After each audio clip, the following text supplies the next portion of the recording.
வணக்கம். நான் உங்கள் போல் இன்றைக்கி ஒரு சிம்பிளாக ஒரு பாத்ரூமு, ஒரு கிச்சனு, ஒரு சம்பு தொட்டிக்கு பைப்பு எப்படி போடுறது எல்லாத்தையும் பற்றி வீடியோ டீட்டெயிலாக பார்க்கலாம். வீடியோ பிடிச்சிருந்தா மறக்காமல் உங்கள் போல் யூடியூப் சேனலை சப்ஸ்கிரைப் பண்ணுங்கள். மறக்காமல் லைக் பண்ணுங்கள், கமெண்ட் பண்ணுங்கள். உங்களுக்கு யூஸ்ஃபுல்லான வீடியோக்கள் நிறையா வரும். இது சம்பு தொட்டிக்கு பைப் லைனு போட்டிருக்கோம். இது கார்பரேஷன் வாட்டர் இன்புட் இதில் போட்டிருக்கோம். இதில் டீ போட்டுது ஏற்கனவே லைன் எடுத்து வச்சுருந்தாங்க. அதுலேருந்து டீ போட்டு சம்பு தொட்டியில் ஒன்று வச்சுட்டு இதுலேருந்து ஒரு எண்டு கப்பு போட்டிருக்கோம். ஏன்னா பாத்ரூமுக்கு ஒரு கார்பரேஷன் வாட்ரு வரத்துக்காக. இப்போ மோட்டரோட இன்புட் இதுக்காக மோட்ரு வரதால பாயிண்ட் இழுத்து வச்சுருக்கோம்.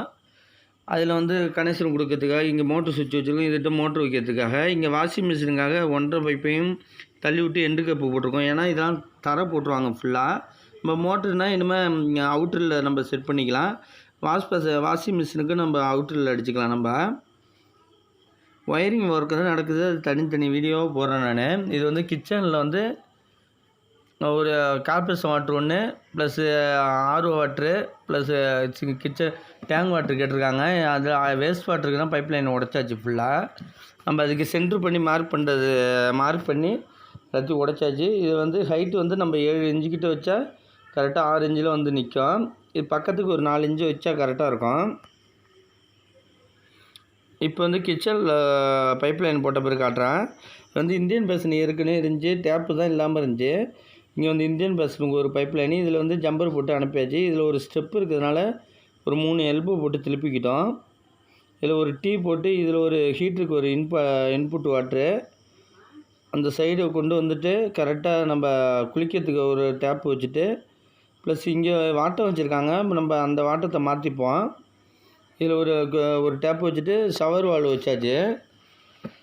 ஷவர் வால் வச்சுட்டு மேலே ஷவருக்கு ஒரு எல்போ ப்ராஸ் போட்டாச்சு. இதில் ஒரு ஆர்எஃப்டியை தள்ளி வச்சாச்சு கார்பரேஷன் வாட்டர் வர்றதுக்காக. இந்த சைடு ஹீட்டர் லைன் இந்த சைட்லேருந்து இன்புட் இதில் கொடுத்தாச்சு. ஹீட்டர் லைன் சிபிசி மற்றதெல்லாம் ஐஎஸ்ஏ பைப்பு போட்டாச்சு ஃபுல்லாக. இந்த தர வாட்டர்லாம் ஃப்ரண்ட்டில் இருக்குது, அங்கே ஸ்லாப் போட்டிருக்காங்க. அதனால் இங்கே ஃப்ளோர் டாப் இந்த சைடு வச்சுருக்கோம். இங்கே தண்ணி வாட்டத்துக்கு டைல்ஸ் ஒட்டுறப்போ இந்த சைடில் ஆப்போசிட் மாற்றிப்பாங்க ஃபுல்லாக. நம்ம வாட்டத்துக்கு அதெல்லாம் மார்க் பண்ணி அதுக்காக வச்சாச்சு. இதுலேருந்து பின்னாடி நம்ம சாக்கடை ஓடுது, அதில் போய் லைனை தள்ளிடலாம். இப்போ கிச்சனில் பார்த்திங்கன்னா இதில் ஒரு ஆர்எஃப்டி தள்ளியாச்சு கார்பரேஷன் வாட்டருக்கு. இந்த சைடில் ஒரு டீ போட்டு தள்ளியாச்சு ஃபுல்லாக.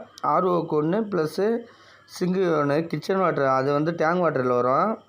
பைப் லைன் மார்க் பண்ணி ஈவனாக போட்டாச்சு. அப்போ தான் சிங்கு மார்க் பண்ணுற கரெக்டாக வைக்கிறப்ப கொஞ்சம் 45 போட முடியாமல் இருக்கும், கரெக்டாக இருக்கும். வீடியோ பிடிச்சிருந்தால் மறக்காமல் உங்கள் போல் யூடியூப் சேனல் சப்ஸ்கிரைப் பண்ணுங்கள், லைக் பண்ணுங்கள், கமெண்ட் பண்ணுங்கள். உங்களுக்கு யூஸ்ஃபுல்லான வீடியோக்கள் நிறையா வரும். நன்றி.